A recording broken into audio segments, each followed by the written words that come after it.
Elisabeth Ndala, 37 ans, franco-congolaise, fondatrice et directrice de la Babs Galerie, donc une galerie d'art que j'ai ouverte il y a 3 ans. Alors moi j'ai commencé dans le 93, donc à Bagnolet, parce que il s'est trouvé que j'ai trouvé un local qui me convenait et que géographiquement parlant, ça m'allait bien.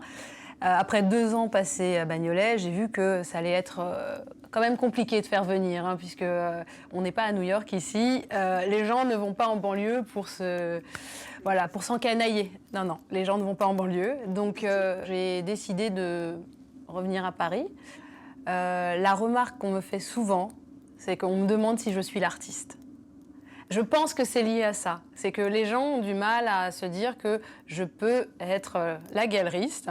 Voilà, donc c'est la seule remarque. Après, oui, la question, c'est est-ce que je fais de l'art africain? Parce que africaine, art africain, enfin bon.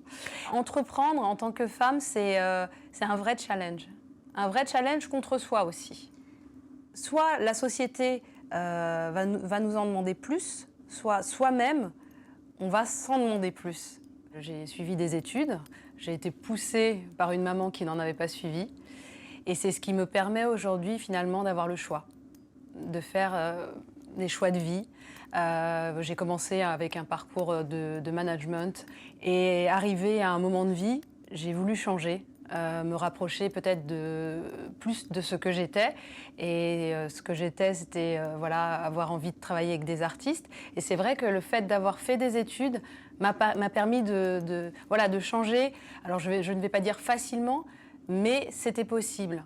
J'avais une cousine qui vit au Congo qui voulait ouvrir un salon de coiffure et elle m'a demandé de l'aider en lui envoyant ses cheveux, enfin le matériel nécessaire. Et bien que je lui ai envoyé ça, elle n'est pas allée au bout. Mais aujourd'hui, je sais pourquoi elle n'est pas allée au bout. Parce que je pense qu'autour, elle n'avait pas le soutien, la structure, enfin voilà, pour avancer.